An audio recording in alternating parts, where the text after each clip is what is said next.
forward, backwards, back corner, throw. In my sense, it's the pocket presence that a quarterback has when he's in the pocket, because of the pass rush and a variety of different lanes, and they're attacking the quarterback. My idea is to make sure that even though a quarterback is standing upfield and someone may be falling down at his feet, he can always reset himself. And so this is called like pocket presence, but within the pocket, he can move around and be quite active with his feet, but still be under control looking downfield. And so this creates a little bit of a movement and a structure for a quarterback, that he doesn't panic in the pocket when guys start to come around, they fall at his feet, that he allows his movements to still prepare him to get ready to throw.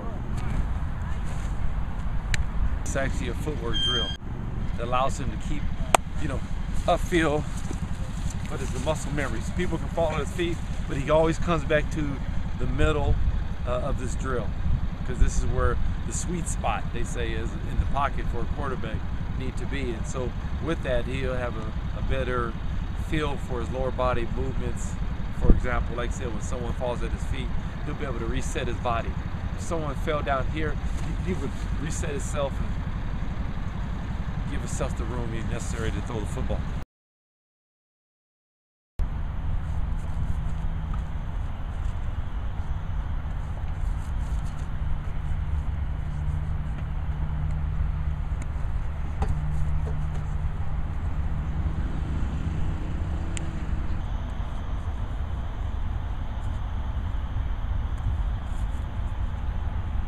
Step. Keep your rhythm. Sometimes when the quarterback decides what direction he's going to go to, and if he chooses to go to the right and it's not there, what happens? Most quarterbacks in the professional ranks, high school, they get stuck here.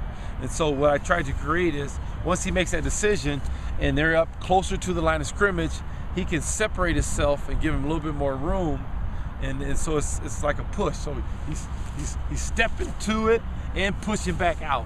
And so it teaches him to transfer his weight properly when he's about to throw, and when it's not there, gives himself space to be able to come in here, not there, step back, give himself more room to look elsewhere.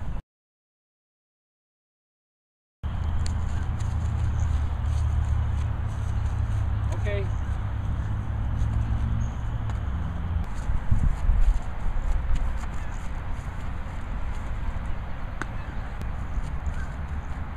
It teaches the quarterback to actually understand what weight transfer is when he's about to push off and throw and is not there, to give himself space. Because so often when quarterbacks take that step to throw somewhere, the line, sometimes he's close to the line of scrimmage, and what does he do? Some guys stay there and they start to look to scramble. But if he does it quick enough to realize it ain't there, let me get back and give that space I need to be able to scan the rest of the field.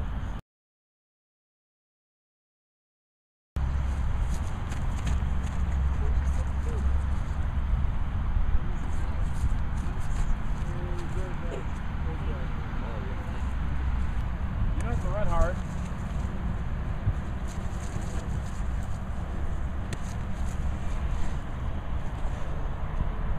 So there's a 3-step drop, there's a 5, and then there's a form of play action in the pocket. And so this is a drill that says, we're going to work on a 3-step drop, we're going to run to the next drill, work on a 5-step drop drill, and we're going to run to the next cone and do some form of a play action.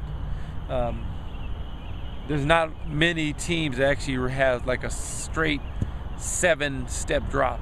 That's normally the play action, and that's what we're seeing nowadays. It's the quick game passing, it's the mid-range passing, and then there's some form of play action. So when teams want to throw the ball a little bit deeper, when it's like 17 to 18, 20-yard plays, they use play action to actually accomplish that, and not necessarily a straight-on 7-step drop. Most teams in sports today, they're either a 3-step drop or 5 or some form of play action or boot or something like that to be able to throw the ball deeper. Today we had him with the 5-step drop with the band, so a resistant band to make sure he constantly works, give him a little bit of a heavy load. But like I said, the bottom line, I teach fundamentals, and so the cone drills that I have that he works on consistently is what he's going to do in the game. Drop, set up, drop, set up, drop, set up. What does it feel like to have that fluent, just a drop back without actually stopping? But sometimes I ask him to set up, because sometimes he has to set up fast to get rid of the football. And so those are some things that do occur in a game. You're going through your drop, and all of a sudden you have to stop in the middle of your drop to throw the ball hot. Full out blitz. You can't get through your full drop, but you may have to release the ball at 3 steps. Set up. Set up. Set up. Set up. Set up. Set up. Good job.